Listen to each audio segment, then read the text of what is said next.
Hola amigos, ¿qué tal? Stuart here from Spain Speaks with an update on the current situation here in Spain.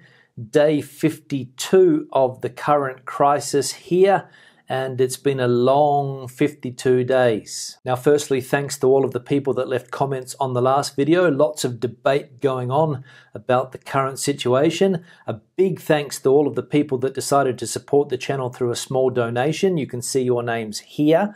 Thanks again to the people that decided to buy merchandise, and a big shout out to my patrons that are now supporting me on Patreon. Many thanks for that support.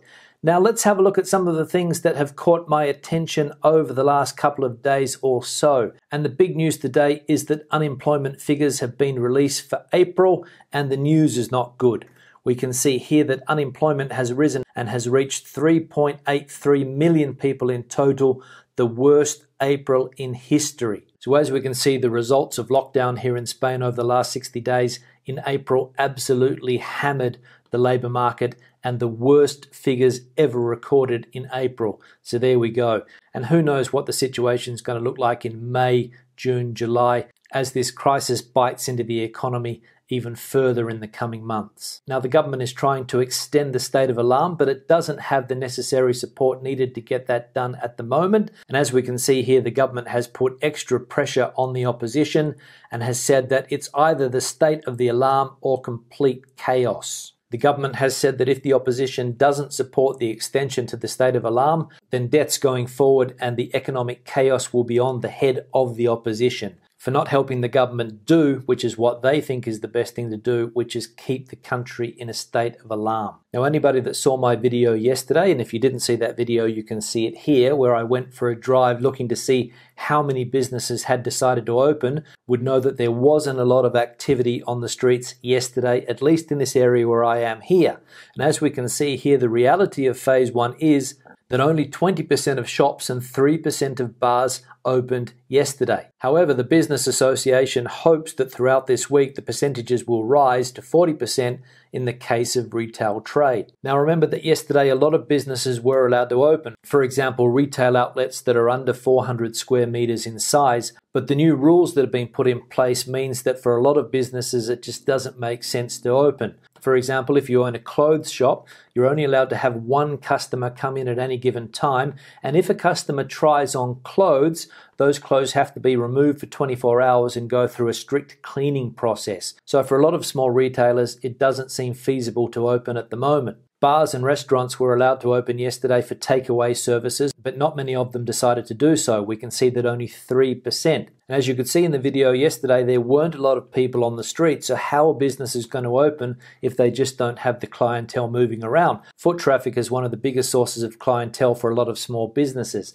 Lots of people walking the streets, and if there's no people around, how are these businesses going to sell coffee? How are they going to sell food? And a lot of them just don't have the infrastructure in place yet to open and do business, unfortunately. But hopefully more will open as the weeks progress. And a lot of bars and restaurants are waiting until the 11th of May when they can open their outdoor seating areas again at 50% capacity. So we'll see what happens as of May the 11th. Now, one of the big questions that's been popping up in the comment section is how many people are allowed to travel in a car at any given time. And funnily enough, this rule has changed in the last couple of days. And as we can see here now, vehicle occupancy limits how many passengers can go in the same car, as provided in the Boletín Oficial del Estado, the official government document here in Spain. In private transport and complementary public transport of people in vehicles of up to 9 seats, including the driver, 2 people can move for each row of seats, provided they use masks and keep the maximum distance between them. And I saw on the news last night that they don't have to be from the same family. Now, this doesn't seem to make a lot of sense because you're still not allowed to visit people in the majority of places in Spain, but you're allowed to have 4 people in your car if you've got 4 seats. The front 2 seats have to be people from the same family, and the back 2 seats can be people from outside your family group. So again, I don't really understand this rule, but I saw on the news last night that that is the new rule here in Spain. So there we go, as long as you're wearing masks in the car. Now, Spain's biggest retailer, El Corte Ingles, will take the temperature of customers to control the capacity at the reopening of its stores. Big stores are getting ready to reopen in the upcoming stages, and of course El Corte Ingles is preparing to take temperature checks. Now, I suppose this is going to happen in the other big retailers as well, in the Decathlons, in the media markets, in the other big retail operators here in Spain. I'm sure they're going to have similar measures, store capacity controls, and having your temperature taken before you go in. Part of the new normal, as they say. The Education Minister also came out yesterday and said that the government plans to limit the number of students per classroom to 15 next year. The Ministry of Education and the autonomous regions foresee a mixed online and face-to-face school model. The school community demands more resources. Now, again, I'm a little bit skeptical as to how they're going to be able to do this. My son goes to a public school. He's in year 4 at the moment, year 5 next year. And his class has 26 students. So they're going to reduce the amount of students per class by up to 11. And basically the school that he goes to, they don't have any more classrooms. So they're probably going to have to set up some type of temporary classroom situation, maybe set up some type of portable classroom that they can install on the premises there on the grounds. And that's going to be the only way that they can reduce the size of classes. And of course, they're going to have more teachers. So I don't really think that this is going to be feasible come September. As far as online teaching goes, his school has been trying to adapt over the last couple of months to online teaching, and we had problems with 1 or 2 teachers that were not technologically competent, and an absolute disaster from an online point of view. But again, I think it's going to be tough for a lot of these schools to adapt, but again, we'll see what happens in the future. And finally, one here, the police are investigating the participants of improvised parties in the streets of Madrid. Over the weekend, there seemed to be a number of street parties taking place in Madrid. Madrid specifically on the 2nd of May, it was a public holiday celebrating the Madrid Community Day, and a lot of people decided to go outside, have a drink, and a lot of people were filming them, uploading that footage to social media, and now the police are investigating that footage. So again, if you go outside and you decide to do something that could be considered illegal during these times, remember that there's always someone with a camera, and they're always going to be uploading these things to Instagram, Twitter, Facebook, YouTube, and as we can see, the police are investigating, so take care. Now let's have a look at some of the comments from the last video. Now the first one here from Inigo, he says, regarding the complications, it seems that documents are designed for regular people to get professional aid, i.e. gestores. It is unnecessarily complicated to get things done here, and this has to change if the economy is going to bounce back from this crisis. Yeah, I've got to agree with you there, Inigo. Bureaucracy here is extremely complicated, and there are lots and lots of people in the middle to help you get these things done. There's lawyers, there's gestores. Now, I have a lot of people on these comments say, oh no, you don't have to use gestores. But in my experience, it is the easiest way to get things done. You pay a small fee, somebody takes the paperwork off your hands, and you avoid the queues. Now, I've got a good friend who's a gestor. His name is Sergio, and he gets a lot of business from people doing simple things like vehicle registration. A lot of people put those bureaucratic tasks in the hand of gestores. And if you've got a small business, if you're a small business owner or you're an autonomo, you can't really avoid these people because they make your life easier and you don't spend your time queuing or going through bureaucratic processes. If there is a way to avoid the gestores here in Spain, please let us know in the comment section below on how you can do it. I'd love to know. Armando says, hey Stuart, does hoisting cañas of cerveza qualify as daily exercise routine? Also, I've noticed your dating at the beginning of your videos has the day before the month. Is this typical in Spain or Europe? Thanks again for the video updates. Yeah, Armando, unfortunately, raising your beer glass up and down does not qualify as exercise. In fact, there's no bars open where you can do this at the moment. The only beers you can drink are the ones that you consume at home. As far as the date situation goes, I've always written day, month, year, and I think that's the way that we still do it in Australia. I know it's the way that we do it here in Spain, day, month, year. I have seen in the States that you do month, day, year, and for me that's very, very complicated, but the system that I use in these videos is day, month, year. One here from Nicholas, he says, whoever confirmed those time slots doesn't have kids or live in Andalusia.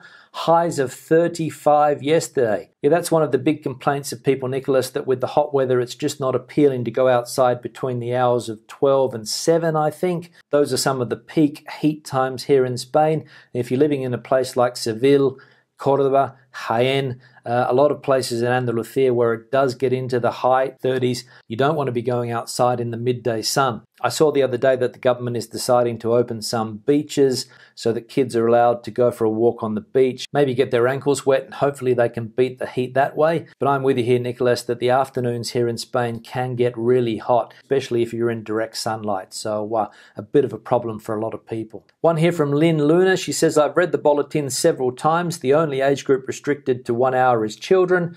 If you can see the article that specifies a limit of 1 hour for adults, please tell me where it is. Yeah, you're right, Lynn. There's no limit as to how long people can walk for. The same as exercise. You're allowed to walk for as long as you want. The difference is that when you do exercise, you can go as far as you want inside your own municipality. But when it comes to walking, you only have a limit of 1 kilometer from your home. So whether it takes you an hour to walk that distance or not, I don't know. But that was a change that they did make. The minister came out and said that people would only be allowed to walk for an hour, but in the official Boletín Oficial del Estado, which is what you're quoting from here, and by the way, congratulations on being to read that. It's the most boring document you'll ever come across. You can actually go out for longer than an hour if you are an adult between 6 and 10, and again between 8 p.m. and 11 p.m. So you're right, you are allowed to walk for longer than an hour, but only 1 kilometer from your home, and I don't think that's been changed yet, but things change on a daily basis. Truth Decay says, hi Stuart, if you have the option, I encourage you and others to support small business first. Big corporations like Carrefour are multinational and have a lot of cash reserves, and they have mainly stayed open during the crisis and they haven't lost business. Yeah, I agree, Truth Decay. I support small businesses as much as I can. Unfortunately, where I am, we don't have a lot of small businesses that have been open. There have been some butchers open, there have been some fruit shops open, but the queues have been terrible. And here where I am, they don't have online delivery services, or at least they don't advertise them. I did go online and try to look for small businesses that were open, but I couldn't find too many that had an online delivery service available. But I do agree that we should be supporting small businesses during these times, but my particular situation here doesn't make it easy because we don't have a lot of small retailers close. Guevara 1015 says, when can cleaners start work again? We want to support our cleaner because she hasn't had an income for 2 months now, but there hasn't been any clarity as to when she can return to work. Yeah, Guevara, I think that cleaners are allowed to start working again in one of the upcoming phases. I'm not exactly sure which one. You'd have to check on that. But I did see yesterday on the news that the government is finally deciding to support cleaners, the ones that are registered, of course, with the Social Security. Here in Spain, there are lots of cleaners that don't work legally. They work for cash money, and unfortunately, they haven't been able to work and most likely won't get any support from the government. But cleaners will be allowed to start work again in the coming weeks. So if anybody knows exactly when, leave it in the comment section below, but you will be able to get your cleaner back sometime soon. Another one here from Gaz MX. He says, hi Stuart, thanks for all the vids you have been posting, especially the lockdown and now de-escalation ones. You're such a reliable source of information for all of us here in Spain. I want to drive my car to see my gestor to do tax returns in the next couple of weeks or so. It's about 50k from my home. Will this be possible under the next phase 1 or 2, without getting into trouble with the police? Yeah, Gazamex, after phase 1, people will be allowed to travel freely around their region. So for example, if your gestor is in the same region as you should be able to travel and see him and give him the documents. So after phase 1, which apparently is starting on May the 11th in many places around Spain, but I'm not exactly sure as to each individual place whether they're going to be able to go into phase 1 as of that day. So just check locally. Another one here from Nicholas. He says, uh-oh, Stuart, you sound fed up. I am too, but you're my rock and I need you to stay calm. Yeah, Nicholas, I am a little bit fed up with the situation, to be honest. It's been going on for a long time now, and I get sick of looking at the news every day and seeing bad news. I would like to see a little bit of positivity in the world, but don't worry, I'll continue to be your rock and I'll continue to stay calm. So stick with me, Nick. N. Garcia says, you have good Spanish pronunciation for a giddy, ha ha ha. Spain is the country of contradictions. Get used to it. It is very conservative in its decision-taking approach. Hope you have the patience to put up with it. I couldn't, so I moved away. Yeah, thanks for the compliment on my pronunciation. I had another person on the same video say that my Spanish pronunciation is terrible, but considering that you're Spanish, I'd prefer to listen to you than somebody else. My Spanish pronunciation is not perfect. I don't think there are any giddies or foreigners, as you say. I don't think there are too many giddies that have good pronunciation, in the same way that there's a lot of foreign people that speak English that don't have perfect pronunciation.